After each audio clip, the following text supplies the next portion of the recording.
Hello everyone. आज का हमारा टॉपिक रहने वाला है थियोरीज ऑफ स्टेट, जो कि इस टॉपिक का सेकंड पार्ट है। पार्ट 1 में जिन थियोरीज ऑफ स्टेट को हमने कवर किया था वो थी organic theory of state, idealist theory of state, social contract theory of state, liberal theory, neoliberal theory as well as the pluralist theory of state.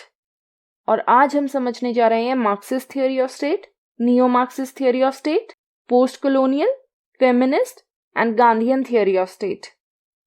तो चलिए शुरुआत करते हैं इस टॉपिक की। Now let's straight away start with our seventh theory which is the Marxist theory of state, राज्य का मार्क्सवादी सिद्धांत। इस थियोरी के मेन एडवोकेट्स या प्रोपोनेंट्स हैं Karl Marx, Michael Engels, Lenin, Karl Kautsky and Antonio Gramsci. Marx theory को मैं पहले भी 2 बार कवर कर चुकी हूँ, तो उससे तो आपको आइडिया लग ही गया होगा कि ये स्टेट के कॉन्सेप्ट के अगेंस्ट है। वाई?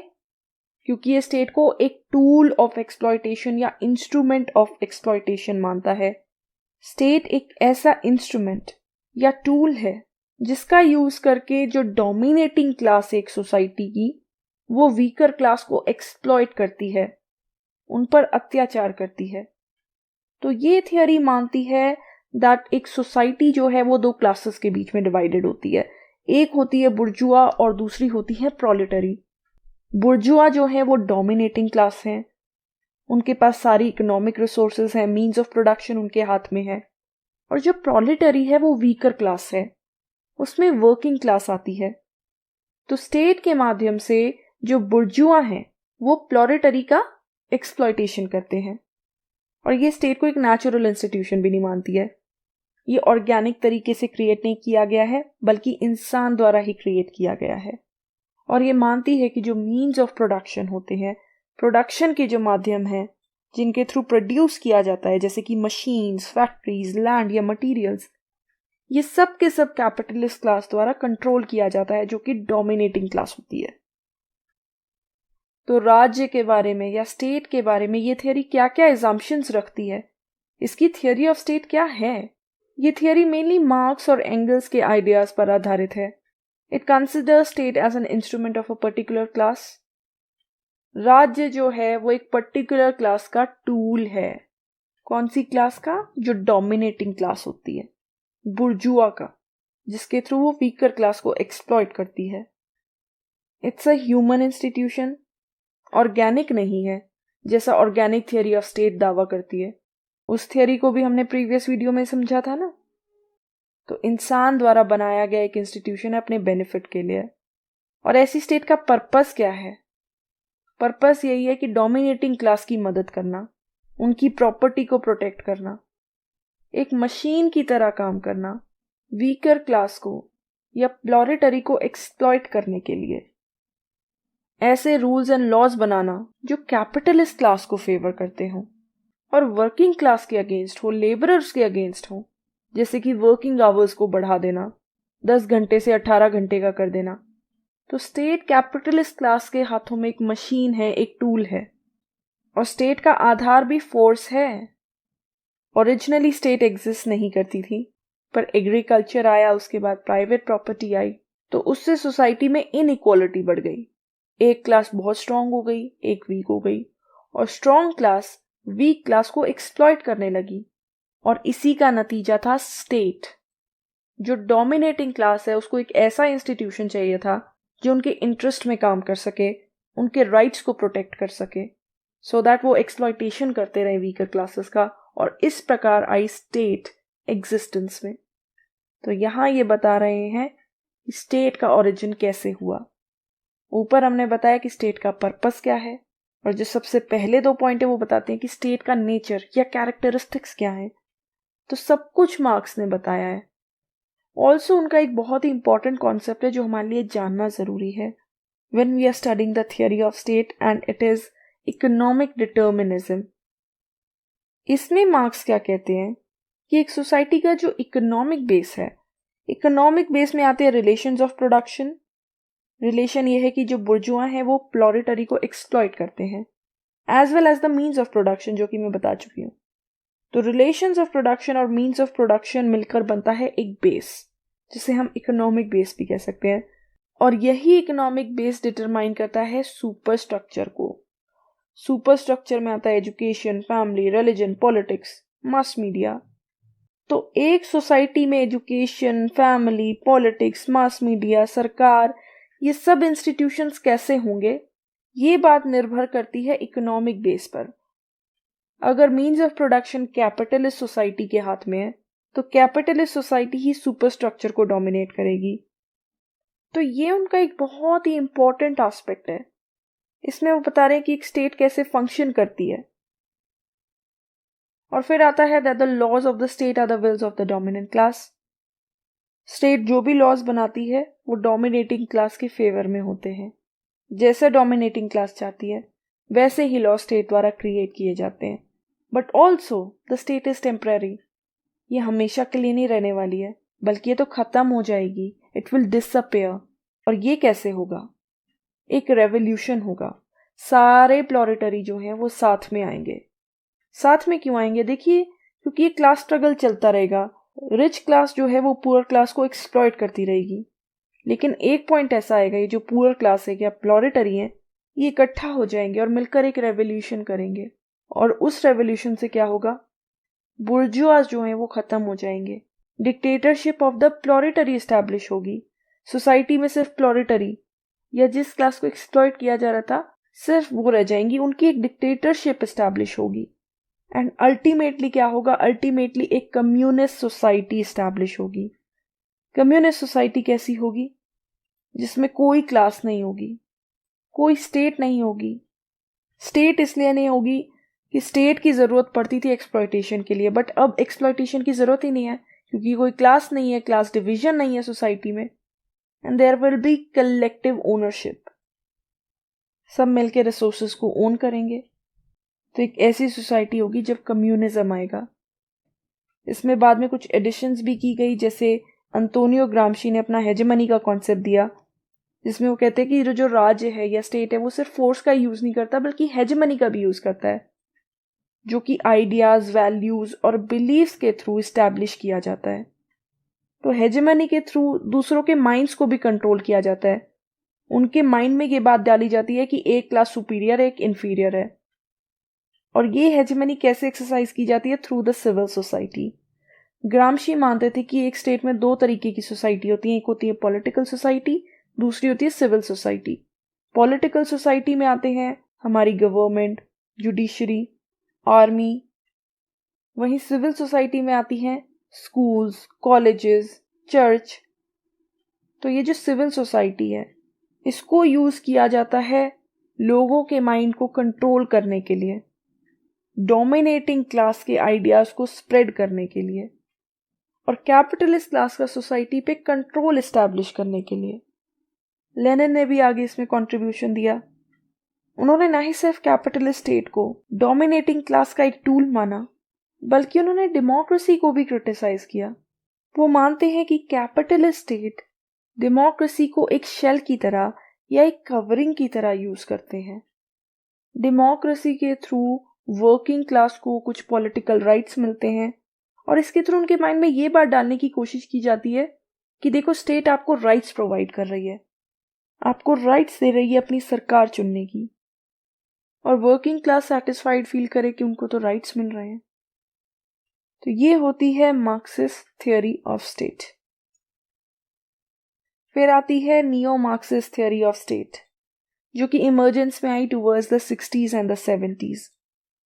नियो मार्क्सिस्ट थियोरी के थ्रू मार्क्सिज्म को दोबारा से रिवाइव करने की कोशिश की गई थी। Marxist theory towards end of 19th century and beginning of 20th century आई, लेकिन उसके बाद स्टेट में और सोसाइटी में बहुत सारे चेंजेस आए। तो काफ़ी सारे थिंकर्स ने मार्क्स के आइडियाज़ को दोबारा से स्टडी किया, as a result of which neo Marxist जो थियोरी है वो एग्जिस्टेंस में आई। इसके जो एक्सपोनेंट्स हैं वो हैं Ralph Miliband, Louis Althusser, Nicos Poulantzas and Erik Olin Wright. तो नियो मार्क्सिस्ट जो है वो नए आउटलुक से, एक नए नज़रिए से मार्क्सिज्म को प्रेजेंट करते हैं ताकि वो कंटेम्प्ररी टाइम्स के अनुसार रेलिवेंट रह सके। Neo Marxist pluralist concept of state को क्रिटिसाइज करते हैं, जो कि हमने पिछली वीडियो में समझा था। ये इस बात को रिजेक्ट करते हैं कि पावर डिफरेंट ग्रुप्स में डिस्ट्रीब्यूटेड होती है, स्टेट के पास कॉन्सेंट्रेटेड नहीं होती है। साथ ही ये जो इकोनॉमिक डिटर्मिनिज्म का कॉन्सेप्ट है मार्क्स का, उसको भी रिजेक्ट कर देते हैं। ये कहते हैं बेस सुपरस्ट्रक्चर को नहीं डिसाइड करता है, बल्कि सुपरस्ट्रक्चर बेस को डिसाइड करता है। ऑल्सो ये फ्री मार्केट इकोनॉमी के अगेंस्ट है, लेसेस फेयर के अगेंस्ट हैं, क्योंकि इसको भी एक एक्सप्लॉयटेशन का जरिया मानते हैं, वीकर क्लास का exploitation in the hands of rich class और द कैपिटलिस्ट क्लास। क्योंकि फ्री मार्केट इकोनॉमी जो है वो सिर्फ और सिर्फ कैपिटलिस्ट क्लास को बेनिफिट करती है। वो जो चाहे प्राइस रख सकते हैं कमोडिटीज का, कोई रेगुलेशन नहीं होता है, अपने हिसाब से रूल सेट कर सकते हैं। तो ये फ्री मार्केट इकोनॉमी के भी अगेंस्ट थे। नाउ जब हम neo Marxist theory of state समझते हैं तो इसकी स्टडी हम मेन दो पर्सपेक्टिव से करते हैं। पहला है इंस्ट्रूमेंटलिस्ट पर्सपेक्टिव और दूसरा है स्ट्रक्चरलिस्ट पर्सपेक्टिव। इंस्ट्रूमेंटलिस्ट पर्सपेक्टिव जो है it is supported by Ralph Miliband और ये फोकस करता है सोसाइटी के एक्टर्स पर या एलिमेंट्स पर। रॉल्फ मिलीबैंड जो है वो एक्टर्स के लिए एलिमेंट्स वर्ड का प्रयोग करते हैं। वो कहते हैं कि एक स्टेट में काफी सारे एक्टर्स या एलिमेंट्स होते हैं, जैसे कि government, administration, military, police, judicial branch. तो हमें इन एक्टर्स या एलिमेंट्स की स्टडी करनी चाहिए। साथ ही साथ स्टेट के बारे में इंस्ट्रूमेंटलिस्ट पर्सपेक्टिव ये मानता है कि ये कैपिटलिस्ट क्लास द्वारा कंट्रोल की जाती है और इनफैक्ट कैपिटलिस्ट क्लास जो है वो स्टेट का यूज करती है अपने इंटरेस्ट के लिए। तो सुपर स्ट्रक्चर जो है वो बेस को स्ट्रॉन्ग कर रहा है और सोसाइटी के जितने भी एक्टर्स या एलिमेंट्स हैं उनको कैपिटलिस्ट क्लास अपने हिसाब से यूज करती है। इसके बाद आता है स्ट्रक्चरलिस्ट पर्सपेक्टिव, जो कि एक्टर्स पर फोकस ना करके स्ट्रक्चर पर फोकस करता है। ये मानता है कि स्टेट में काफी प्रकार के स्ट्रक्चर्स एग्जिस्ट करते हैं। आइडियोलॉजिकल स्ट्रक्चर जिसमें मीडिया आता है, लीगल स्ट्रक्चर जिसमें जुडिशरी आती है। तो इन स्ट्रक्चर्स की स्टडी पर स्ट्रक्चरलिस्ट पर्सपेक्टिव एम्फसाइज करता है और इसके सपोर्टर है निकोस पोलंटास। इसके साथ ही साथ इसमें रिलेटिव ऑटोनॉमी का एक कॉन्सेप्ट दिया जाता है, जिसमें यह कहा गया है कि स्टेट को कैपिटलिस्ट क्लास से ऑटोनॉमस या इंडिपेंडेंट होने की जरूरत है, क्योंकि जो कैपिटलिस्ट क्लास है वो अपने इंटरेस्ट के लिए स्टेट को यूज कर रही है। तो अगर कैपिटलिस्ट स्टेट को लंबे समय के लिए सरवाइव करना है तो ये बहुत जरूरी है कि वो अपने आप को थोड़ा बहुत इंडिपेंडेंट करे कैपिटलिस्ट क्लास से। तो ये होती है neo Marxist theory of state, जो कि मार्क्सिज्म को एक नए तरीके से पेश करती है। और वो कैसे करती है वो मैंने बताया। ये मानती है कि सुपर स्ट्रक्चर जो है वो बेस को स्ट्रॉन्ग बनाता है। इस सोसाइटी में जो एक्टर्स एग्जिस्ट करते हैं उनकी स्टडी पर फोकस करती है। So this is the neo Marxist theory of state. अब आती है the post colonial theory of state. इन सभी थियोरीज ऑफ स्टेट पर मैं सेपरेट वीडियो भी बनाऊंगी, जहां पर मैं इनको और डिटेल में समझाऊंगी। नाउ पोस्ट कॉलोनियल थ्योरी क्या स्टडी करती है? ये स्टडी करती है कि कॉलोनियलिज्म का या उपनिवेशवाद का पोस्ट कॉलोनियल स्टेट्स की फंक्शनिंग और क्रिएशन पर क्या इफेक्ट रहा, क्या प्रभाव रहा। पोस्ट कॉलोनियल स्टेट्स होती हैं ऐसी स्टेट्स जहां पर कॉलोनियल रूल रह चुका है। तो जब वो आज़ाद हुई और एक नई स्टेट के रूप में एस्टैब्लिश हुई, तो कॉलोनियलिज्म के क्या क्या प्रभाव या लेगेसी उस स्टेट की फंक्शनिंग में हमें देखने को मिले।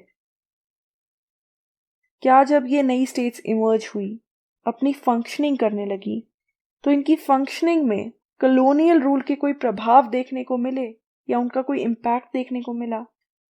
ये सब पोस्ट कॉलोनियल थियोरी में स्टडी किया जाता है और इसकी इमर्जेंस हुई in the mid 20th century, almost towards the 1960s and the 70s। और ये इन्फ्लुएंस हुई एंटी कॉलोनियल मूवमेंट से, जो कॉलोनियलिज्म के अगेंस्ट मूवमेंट्स की गई उनसे, जिसके थ्रू वेस्टर्न पावर्स की डोमिनेंस को चैलेंज किया गया था। और ये मूवमेंट्स हुई थी अफ्रीका, एशिया और लैटिन अमेरिका में। वैसे ये जो पोस्ट कॉलोनियल थियरी है ये लिटरेरी स्टडीज के फील्ड से पॉलिटिकल साइंस में आई है। हम इसे मेजर 3 पर्सपेक्टिव से समझते हैं, just like the neo Marxist theory of state. सबसे पहला जो इसमें पर्सपेक्टिव है वो है मॉडर्नाइजेशन पर्सपेक्टिव, और इसके मेन प्रोपोनेंट है गनर मिर्डल, जिन्होंने सॉफ्ट स्टेट का कॉन्सेप्ट दिया है। जब मैं post colonial theory of state पर एक सेपरेट डिटेल्ड वीडियो बनाऊंगी, उसमें मैं सॉफ्ट स्टेट के बारे में बताऊंगी। मेनली मॉडर्नाइजेशन पर्सपेक्टिव क्या कहता है? ये कहता है कि जो पोस्ट कॉलोनियल स्टेट्स हैं, ऐसी स्टेट्स जो पहले कॉलोनीज रह चुकी हैं, ऐसी स्टेट में पॉलिटिकल एलिट्स एक बहुत ही इंपॉर्टेंट रोल प्ले करते हैं मॉडर्नाइजेशन लाने का। इसीलिए इसे मॉडर्नाइजेशन पर्सपेक्टिव कहा गया है। और मॉडर्नाइजेशन का मतलब क्या है? इकोनॉमिक फील्ड में इनके लिए मॉडर्नाइजेशन का मतलब है कि एग्रीकल्चर से इंडस्ट्री की तरफ शिफ्ट करना। और पॉलिटिकल पर्सपेक्टिव से इसका क्या मतलब है? एक लिबरल डेमोक्रेटिक स्टेट को एस्टैब्लिश करना। और ऐसा करने में according to this perspective political elites एक बहुत इंपॉर्टेंट रोल प्ले करते हैं। They work towards achieving modernisation. वो नेशनल इंटरेस्ट में काम करते हैं, अपने इंटरेस्ट में काम ना कर कर। दूसरा जो इसका पर्सपेक्टिव है that is the Marxist perspective. उसको भी फर्दर 2 अप्रोचेस के थ्रू स्टडी किया जाता है। पहली है instrumentalist approach and the second one is the structuralist approach, जिसे रिलेटिव ऑटोनॉमी कहा जाता है।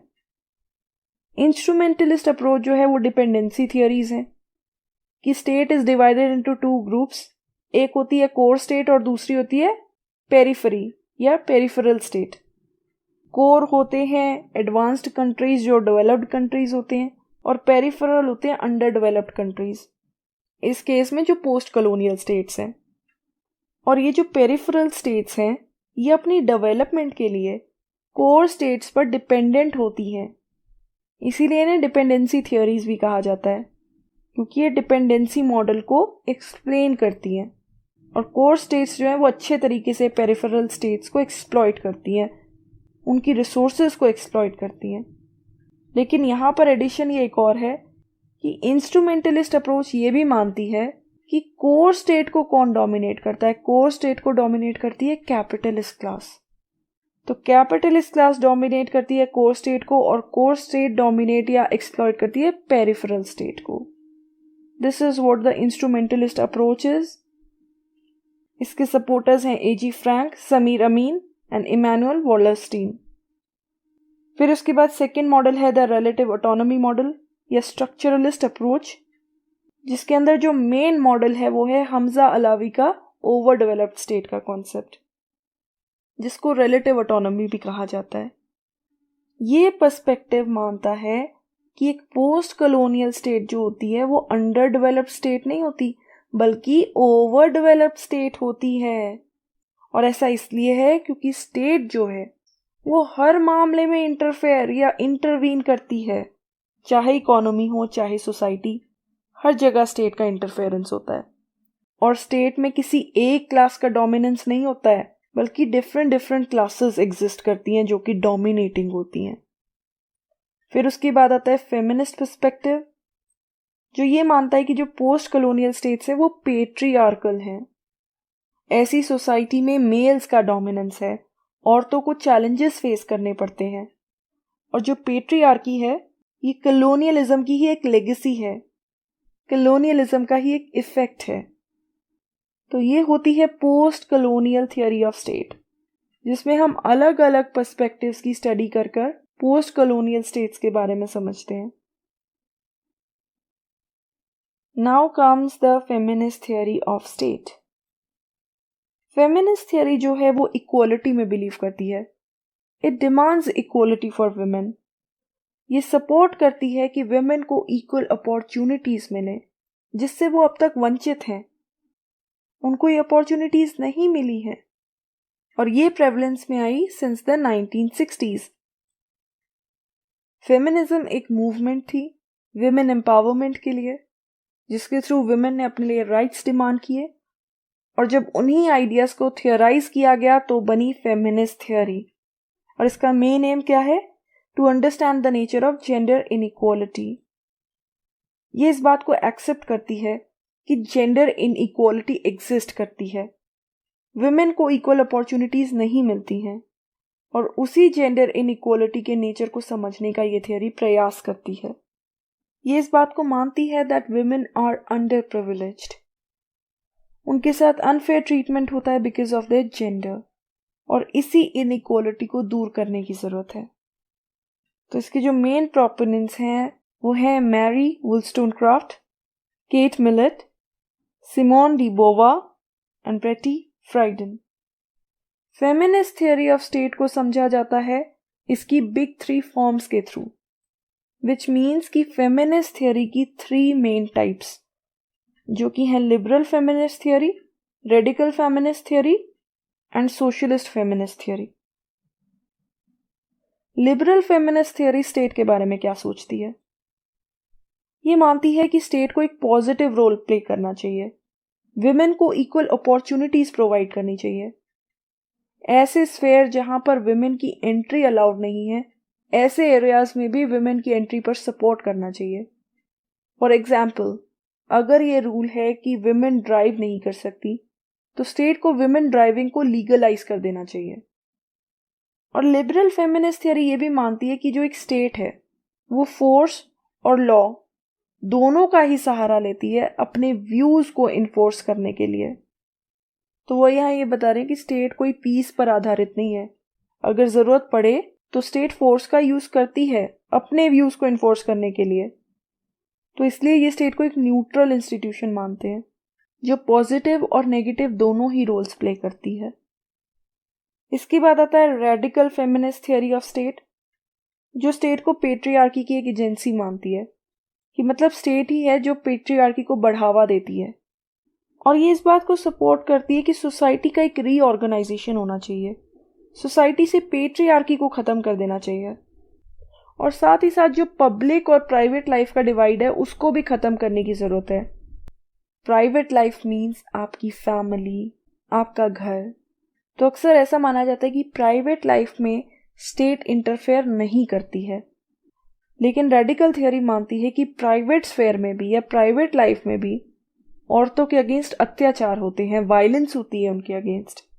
तो जो कुछ प्राइवेट स्फेयर या प्राइवेट लाइफ में हो रहा है, स्टेट को उसके लिए भी रिस्पॉन्सिबिलिटी लेने की जरूरत है। उसके बाद आता है socialist feminist theory of state. Socialist feminist theory ये मानती है कि स्टेट में औरतों के साथ जो ऑपरेशन या उत्पीड़न होता है उसका एक मेजर रीजन कैपिटलिज्म भी है। तो वो कैपिटलिज्म और पेट्रियार्की दोनों को ही ब्लेम करते हैं विमेन ऑपरेशन के लिए। उनका मानना है कैपिटलिज्म ऐसी कंडीशंस क्रिएट करता है जिसकी वजह से महिलाएं अपने घर की डोमेस्टिक रिस्पॉन्सिबिलिटी से बाहर ही नहीं आ सकती, और वो सारा जिंदगी मेल्स पर डिपेंडेंट रहती हैं। और इस उत्पीड़न को खत्म कैसे किया जा सकता है? ये हो सकता है थ्रू सोशल चेंज। सोसाइटी में एक ट्रांसफॉर्मेशन आए, चेंज आए, और वो चेंज कैसे आएगा? Through a revolution. विमेन अगर मिलकर रिवोल्ट करेंगी स्टेट के अगेंस्ट तो डेफिनेटली एक सोशल चेंज आएगा। So this was the feminist theory of state. Last but not the least is the Gandhian theory of state. ये महात्मा गांधी के आइडियाज पर आधारित है, और जो उनके थियोरी ऑफ स्टेट से रिलेटेड आइडियाज हैं वो मेनली हिंद स्वराज में प्रेजेंट किए गए हैं। गांधी जी स्टेट इंटरवेंशन के सख्त खिलाफ थे, वो इसको इमोरल या अनैतिक मानते थे। साथ ही साथ वो मॉडर्न स्टेट के भी अगेंस्ट थे।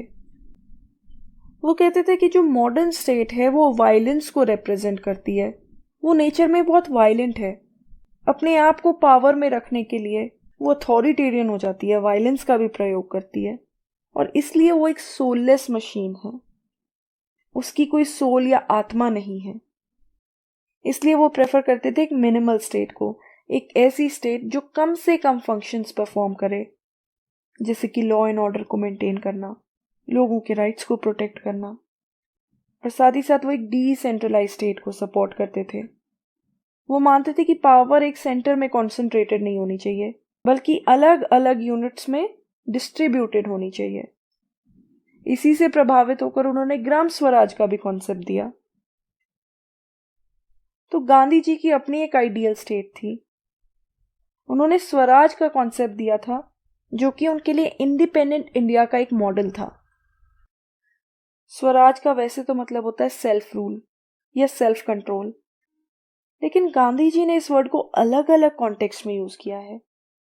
पॉलिटिकल सेंस में गांधी जी के लिए स्वराज का मतलब है सेल्फ गवर्नमेंट, यानी कि अपनी सरकार, खुद की सरकार, एक ऐसी सरकार जिस पर कोई एक्सटर्नल कंट्रोल ना हो। As well as independent India के मॉडल के लिए भी उन्होंने स्वराज वर्ड का यूज किया है। इसके अलावा इंडिविजुअल के पर्सपेक्टिव में इसका मतलब है सेल्फ रिलायंस या आत्मनिर्भरता। एक पर्सन, एक इंडिविजुअल आत्मनिर्भर या सेल्फ रिलायंट कब बनेगा? जब उसके पास पॉलिटिकल और इकोनॉमिक फ्रीडम होगी। तो गांधी जी की आइडियल स्टेट कैसी होगी? गांधी जी की आइडियल स्टेट में self governing local village communities होंगी। हर गांव की या हर विलेज की अपनी एक कम्युनिटी होगी जो अपने आप को खुद से गवर्न करेगी। और वो अपने आप को गवर्न कैसे करेंगी? Through the panchayats. पंचायत्स के थ्रू ने मैनेज किया जाएगा। ये एक रिपब्लिक की तरह कार्य करेंगी। इनके पास लेजिस्लेटिव, एग्जीक्यूटिव और जुडिशियल पावर्स होंगी। गांव का हर एक इंसान डिसीजन मेकिंग में पार्टिसिपेट करेगा और ऐसी स्टेट नॉन वायलेंस पर आधारित होगी, वायलेंस का यूज नहीं करेगी। अपने इसी कॉन्सेप्ट को उन्होंने ग्राम स्वराज भी कहा है। ग्राम मतलब village and Swaraj mean self rule. तो विलेजेस का सेल्फ रूल होगा उनकी आइडियल स्टेट में, और ये विलेज कम्युनिटीज जो होंगी वो सेल्फ सफिशिएंट होंगी। हर विलेज कम्युनिटी अपना फूड खुद ही प्रोड्यूस करेगी, क्लोथिंग भी खुद से ही प्रोड्यूस करेगी। इससे ना ही सिर्फ वो आत्मनिर्भर या सेल्फ सफिशिएंट बनेंगे, बल्कि उनका इकोनॉमिक वेलफेयर भी होगा, विच इज थ्रू स्वदेशी। इंपोर्टेड गुड्स पर डिपेंडेंस कम कर दी जाएगी। कोशिश की जाएगी हर चीज को खुद से प्रोड्यूस किया जाए। खादी का भी प्रयोग किया जाए। लोकल हैंडीक्राफ्ट इंडस्ट्रीज को सपोर्ट किया जाए, क्योंकि वो मानते थे कि पॉलिटिकल इंडिपेंडेंस इकोनॉमिक वेलबींग के बिना मीनिंगलेस है। और उनकी जो आइडियल स्टेट होगी वो राम राज्य पर आधारित होगी। इसलिए गांधी जी की आइडियल स्टेट को राम राज्य भी कहा जाता है। राम राज्य का मतलब है एक ऐसी सोसाइटी जहां पर जस्टिस, इक्वलिटी और हैप्पीनेस है। किसी भी प्रकार का कोई डिस्क्रिमिनेशन नहीं है। हर इंसान खुशी से जीता है। सभी के पास अपने विचार रखने की आज़ादी है। धर्म को फॉलो करने की आज़ादी है। तो ऐसा होता है राम राज्य, जो कि गांधी जी की आइडियल स्टेट है। So this was Gandhian theory of state, जिसमें बेसिकली पहले तो वो मॉडर्न स्टेट को क्रिटिसाइज करते हैं, फिर वो अपनी आइडियल स्टेट का कॉन्सेप्ट प्रेजेंट करते हैं। So these were the theories of state. इसमें टोटल हमने 11 थियोरीज ऑफ स्टेट को समझा। हर थियोरी ने अपने पर्सपेक्टिव से स्टेट को एक्सप्लेन किया है। किसी के लिए स्टेट एक नेचुरल इंस्टीट्यूशन है, किसी के लिए एक मैन मेड इंस्टीट्यूशन है। कुछ थियोरीज के लिए स्टेट एक नेगेटिव इंस्टीट्यूशन है, तो कुछ के लिए एक पॉजिटिव इंस्टीट्यूशन है that can bring a change. Her theory ने अपने हिसाब से बताया है कि एक स्टेट के क्या कैरेक्टरिस्टिक्स हैं और एक स्टेट क्या क्या फंक्शंस परफॉर्म करती है। सो आई होप कि ये सभी थियोरीज आपको समझ में आई होंगी। तो आज की वीडियो में इतना ही। अगर आपको मेरी वीडियो पसंद आई हो तो प्लीज़ इसे लाइक कीजिएगा, अपने दोस्तों और फैमिली रिलेटिव्स के साथ शेयर कीजिएगा और मेरे चैनल को सब्सक्राइब कीजिएगा। Thank you so much. आपका दिन शुभ हो।